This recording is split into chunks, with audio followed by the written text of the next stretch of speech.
La falsa idea que la ley moral de Dios fue limitada a solo Israel en el antiguo pacto y ahora en esta época moderna, los gobiernos pueden optar por un gobierno pluralístico democrático, en donde todos tienen el derecho de adorar a Dios a su manera, libertad religiosa le dirían, y que el magistrado puede crear leyes a su conveniencia sin necesidad de mirar a la ley de Dios como su base de justicia.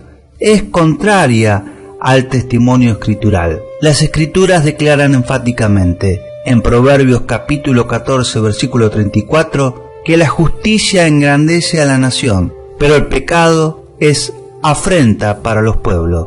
Mis queridos radioescuchas, la pregunta es, ¿cuál justicia? En el hebreo el sustantivo que se traduce como justicia viene de la palabra sedaka, que significa justicia y derecho judicial o legal, y está asociado con Dios como juez, gobernador, rey, dispensador de la ley, gobierno civil y político. Ejecutar la ley con justicia en un gobierno civil, como dice Isaías, Amós, Samuel, Primera de Crónicas, Primera de Reyes, Jeremías, Ezequiel, Isaías. Esa misma palabra se usa para el gobierno de David y la Biblia dice que gobernó con justicia. Esta palabra se refiere especialmente a la ley de Dios en Deuteronomio. Es indudable que de los textos citados que la justicia que engrandece a la nación es la justicia de Dios. Los gobernantes de las naciones no pueden aplicar otra justicia más que la justicia de Dios. Pero esta justicia se revela también en el reinado mesiánico, no como algo futuro solamente, sino como una realidad presente en donde será llamado el Señor de Justicia, tanto Jeremías como Isaías. La soberanía de Dios como su atributo innato se revela en el gobierno de los hombres. Salmo, Jeremías, administrando justicia, como dice Job, castiga, como dice Isaías, Daniel, vindicación de su gente, como dice Miqueas. Lo opuesto a la justicia de Dios, su ley, trae desgracia a las naciones, es decir, cualquier ley de manufactura humana que viola la ley de Dios, trae desgracia, miseria y sufrimiento a la nación. Eso es evidente en la industria del aborto, legalización por una Corte Suprema pagana en los Estados Unidos y Argentina, y también de la legalización de la unión entre sodomitas, así también la legalización de la marihuana aquí en Argentina.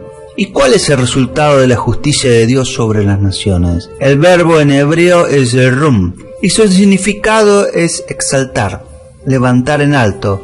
Es la misma palabra que se usa para referirse a levantar una familia o criar a los hijos. Por lo tanto, la Biblia misma nos enseña que la justicia que los gobernantes deben de ejercer es la justicia de Dios. No existe otra justicia. Cualquier otro gobierno que no se basa en la justicia de Dios no es gobierno, es una tiranía. La Biblia nos enseña que esta justicia de Dios es lo que exalta a una nación. Ningún experimento humano ha podido traer engrandecimiento y exaltar a una nación de acuerdo a la voluntad de Dios. Israel rechazó al gobierno de Dios y pidió un rey como el de las naciones. Oye la voz del pueblo en todo lo que te digan, porque no te han desechado a ti, sino a mí me han desechado, para que no reine sobre ellos. Primera de Samuel capítulo 8 versículo 7.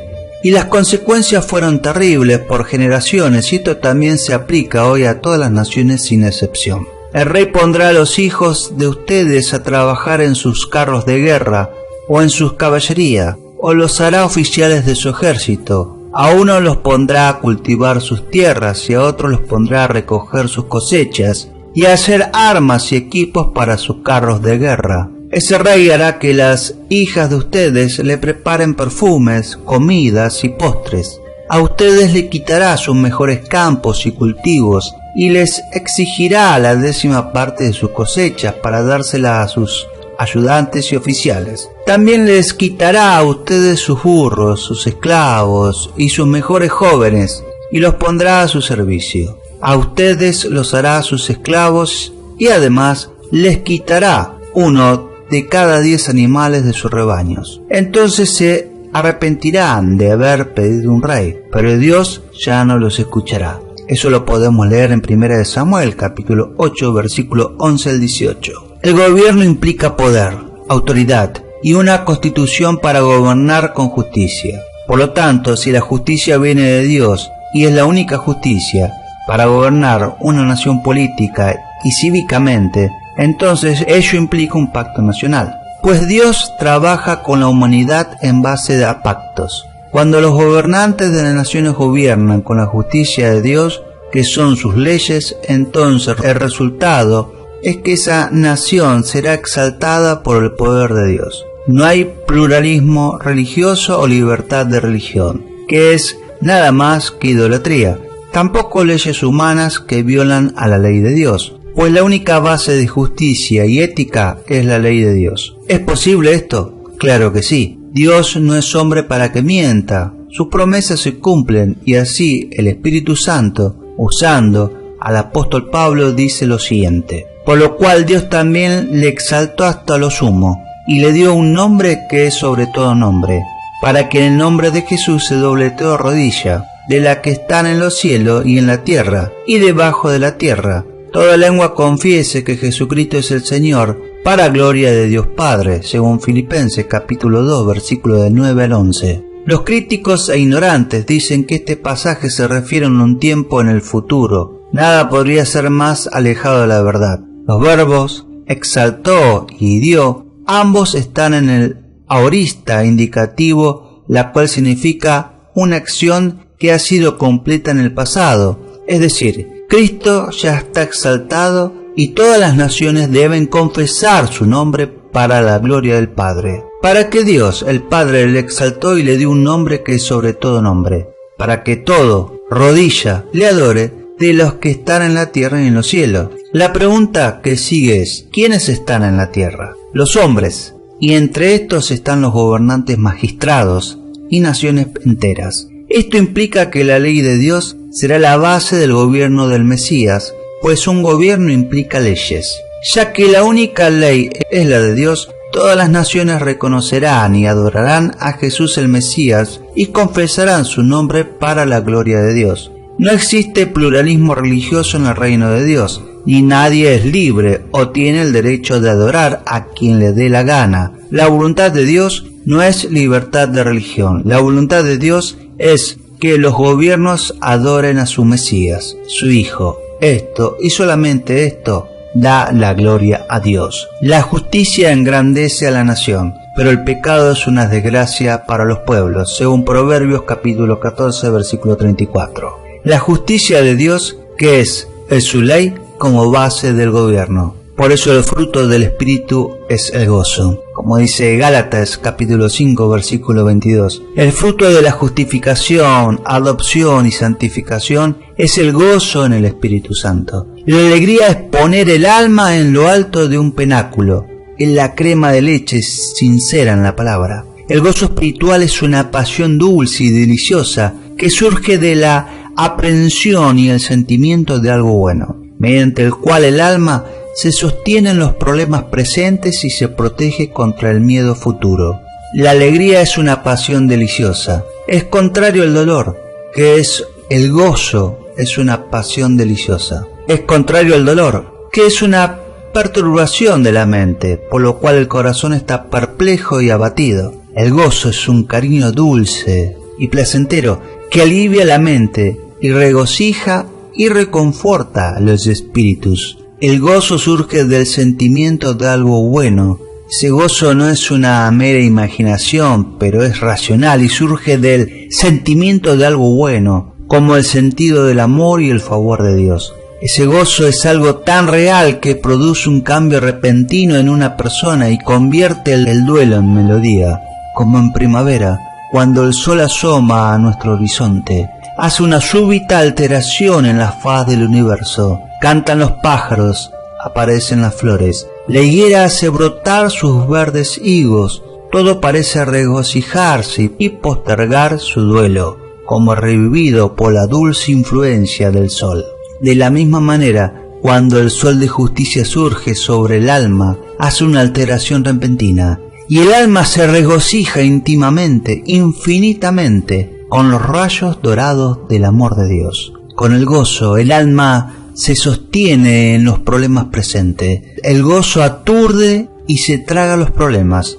Lleva el corazón por encima de ellos, como el aceite nada sobre el agua. Por el gozo el corazón está cercado contra el miedo futuro. El gozo es a la vez un cordial antídoto. Es un estímulo que da alivio presente a los espíritus cuando están tristes. Es un antídoto que evita el miedo a un peligro inminente. No temeré mal alguno, porque tú estás conmigo. Tu vara y tu cayado me infundirán aliento, decía el salmista. Ahora, ¿cómo se produce ese gozo? Surge en parte de la promesa. Como la abeja se acuesta en el pecho de la flor y chupa su dulzura, así la fe reposa en el seno de una promesa y succiona la esencia del gozo. Tus consuelos alegran mi alma, es decir, las comodidades que se desprenden de las promesas. El Espíritu de Dios, que es llamado el Consolador, a veces derrama este aceite dorado de gozo en el alma. El Espíritu susurra el perdón del pecado a un creyente y derrama el amor de Dios en el corazón, de donde fluye el gozo y el deleite infinito. El alma viene llorando por Cristo en la cena del Señor, y Dios la despide llorando de gozo. Los judíos tenían la costumbre en sus fiestas de derramar un ungüento sobre sus invitados y besarlos. En la cena del Señor, Dios a menudo derrama el aceite del gozo sobre los santos y los besa con los besos de sus labios. Hay dos grandes fines en la cena del Señor: el fortalecimiento de la fe y el florecimiento del gozo. Aquí, en esta ordenanza, Dios despliega el estandarte de su amor. Aquí los creyentes prueban no solo el pan, sino el maná escondido. No es que Dios siempre encuentre el alma con alegría. Puede dar aumentos de gracia, cuando no aumento de gozo, pero muchas veces vierte el aceite del gozo y del alma, un sello secreto de su amor. Como Cristo se dio a conocer en la fracción del pan a los 12 discípulos. El gozo espiritual nos ayuda a mejorar. La alegría del mundo a menudo nos hacen peores personas. Yo te hablé cuando te iba bien, pero tú dijiste, no escucharé. Así te has comportado desde tu juventud. Nunca me has obedecido. Jeremías capítulo 22 versículo 21. El orgullo y el lujo son los dos gusanos que nacen de los placeres del mundo. El vino inflama la lujuria, como Satanás entró en el bocado, tantas veces en la copa. Pero el gozo espiritual lo hace a uno mejor. Es como la medicina accesible que, como dicen los médicos, no solo alegra el corazón, sino que purga los malos humores. Así, el gozo divino es una medicina confiable, verdadera, que no solo reconforta, sino que purifica, hace al cristiano más santo, provoca antipatía contra el pecado, infunde fuerzas para vivir y sufrir por Cristo. El gozo del Señor es tu fortaleza. Algunos colores no solo deleitan la vista, sino que fortalecen la vista. Así, los gozos de Dios no solo refrescan el alma, sino que la fortalecen. El gozo espiritual están hacia adentro, son gozos del corazón. Tu corazón se regocija, dice San Juan capítulo 16 versículo 22. La verdadera alegría está escondida dentro, la alegría inmundana está afuera, como el rocío que moja la hoja. Leemos acerca de lo que se regocijaron en las apariencias, en el rostro. Segunda de Corintios capítulo 5 versículo 12. No va más allá del rostro, está dentro. La risa puede ocultar un corazón apesadumbrado. Cuando la risa termina, el dolor permanece, dice Proverbio capítulo 14 versículo 13. Como una casa que tiene una fachada o parte delantera de un edificio dorado, pero todas las habitaciones del interior están colgadas de luto. Pero el gozo espiritual está más adentro. Tu corazón se regocija. La alegría divina es como un manantial de agua que corre bajo tierra. Otros pueden ver los sufrimientos de un cristiano, pero no ven su alegría. Cada corazón conoce sus propias amarguras y ningún extraño comparte su alegría, dice Proverbio capítulo 14 versículo 10. Su gozo es el maná escondido, escondido en los ojos del mundo. Tiene música alegre que otros no pueden escuchar. La médula está dentro. La mejor alegría está dentro del corazón. Son esas alegrías espirituales. Sos más dulce que la alegría del mundo. Tu amor es más dulce que el vino. Cantar de los Cantares, capítulo 1, versículo 2. Las alegrías espirituales son una fiesta cristiana. Son la olla de oro y el dulce maná. Son tan dulces que hacen que todo lo demás sea dulce. Los placeres espirituales endulzan la salud y el estado, ya que el agua dulce que se vierte sobre las flores las hace más fragantes y aromáticas. El gozo divino son tan deliciosos y deslumbrantes que hacen que nuestra boca no guste de los placeres terrenales, así como el que ha estado bebiendo agua poca dulce. Pablo había probado tanto estos gozos divinos que su boca no tenía gusto para las cosas mundanas. El mundo le fue crucificado. Era como una cosa muerta, no podía encontrar dulzura en él. Las alegrías espirituales son más puras, no están templadas con ingredientes amargos. La alegría del pecador se mezcla con la escoria, se amarga con el miedo y la culpa, bebe vino de ajenjo. Pero la alegría espiritual no se enturbia con la culpa, sino que, como una corriente de cristal, corre pura. Es una rosa sin espinas, es miel sincera. Las alegrías espirituales son alegrías satisfactorias. Las alegrías mundanas no pueden llenar el corazón más de lo que una gota puede llenar un océano. Pueden complacer el paladar o la imaginación, pero no pueden satisfacer el alma. Todo es tan tedioso, imposible de describir. No importa cuánto veamos, nunca quedamos satisfechos.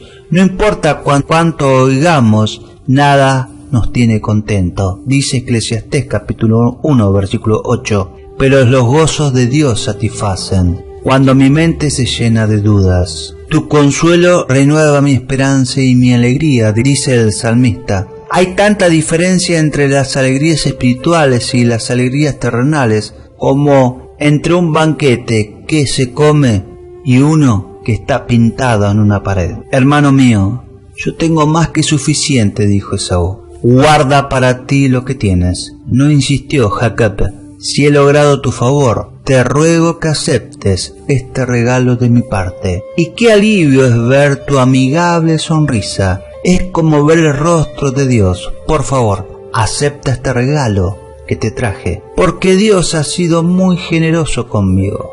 Yo tengo más que suficiente. Debido a la insistencia de Jacob, Esaú finalmente aceptó el regalo. Esto lo podemos leer en Génesis capítulo 33, versículo de 9 al 11. Es raro y agradable encontrar a alguien que declara tener bastante, pues la gran mayoría están anhelando más. Aquí tenemos a dos personas que estaban contentas, dos hermanos de posición muy diferente, pero ambos dicen, tengo bastante. ¿Dónde encontraremos hermanos como ellos? Tenemos aquí a un hombre profano que tiene bastante. No porque Esaú tenía otras faltas, había de estar descontento y ser ambicioso. El contentamiento es una cualidad moral, del mismo modo que es también a veces una gracia espiritual. Sin embargo, eso tiene su lado malo. Tiende a fomentar ciertos desprecios por las riquezas espirituales. Puede ser una señal de que la tal persona tiene su parte en esta vida. Aquí vemos a un hombre piadoso que tiene bastante. Es una lástima que esto no sea cierto con todos los cristianos.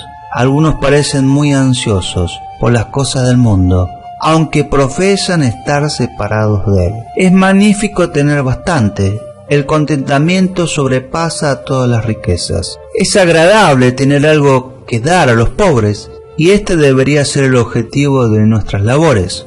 Pero lo mejor de todo es tener todas las cosas. En la versión española leemos que Jacob dijo, yo tengo todas las cosas, todo es vuestro. Una creyente que estaba desayunando con un pedazo de pan duro y un vaso de agua exclamó, ¿qué importa? Tengo todo esto y también a Cristo. A la vez un predicador puritano, al dar gracias sobre un plato que comía papas y sardina, dijo, Señor, te doy gracias que has puesto en operación el mar y la tierra para alimentar a uno de tus hijos. ¿No está contenta la oveja con el polen de la flor o el buey que pastea en las montañas? El descontento roba al hombre la facultad de gozar lo que posee. Una gota o dos de vinagre amarga todo un vaso de vino. No tendrá que acudir a su jefe, al gobierno ni a nadie más. Jesús es su pastor y Él lo guiará y proveerá todo lo que usted necesite.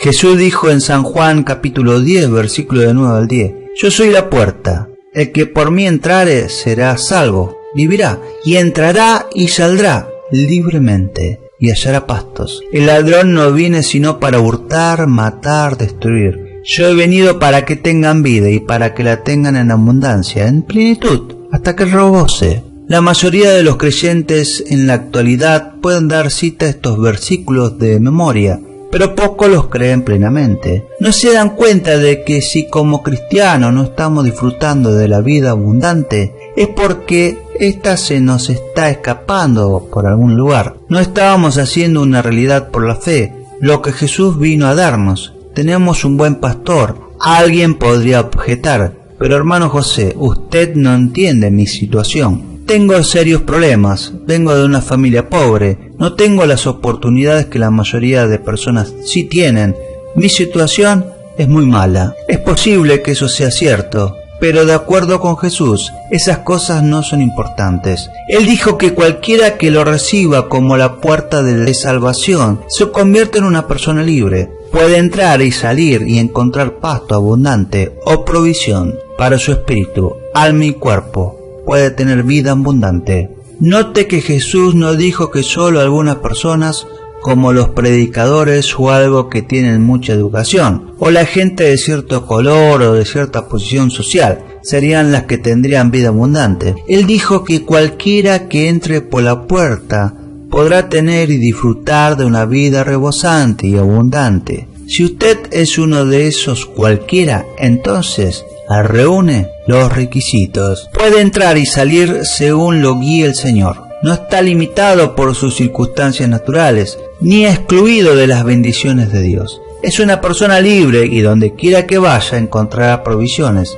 Ya no va a depender de que alguien se las dé. No tendrá que acudir a su jefe, al gobierno, ni a nadie más. Jesús es su pastor. Él lo guiará y proveerá todo lo que usted necesite. Lo que usted tenga dependerá únicamente de lo que está dispuesto a recibir de Él. Por extraño que parezca, muchos creyentes bien intencionados parecen más dispuestos a recibir lo que el diablo quiere darles que lo que les ofrece el Señor Jesús. Adoptan constantemente dones diabólicos como enfermedades, opresiones y carencias, porque con la religión se les ha lavado el cerebro, para hacerle creer que Dios le manda esas cosas para enseñarle algo. Pero es todo lo contrario. El diablo, no Jesús, es quien les despoja de la salud y de los bienes materiales. Él es el diablo quien procura matarlos y destruirlos. Jesús dijo, yo soy el buen pastor su vida da por las ovejas. ¿Acaso que un buen pastor toma un corderito y le quiebra las patas solo para alardear de su habilidad para repararlas? ¿Lo dejaría sin comida y sin agua? De seguro que no. Cuando usted está bajo la protección del buen pastor, puede decir lo que dijo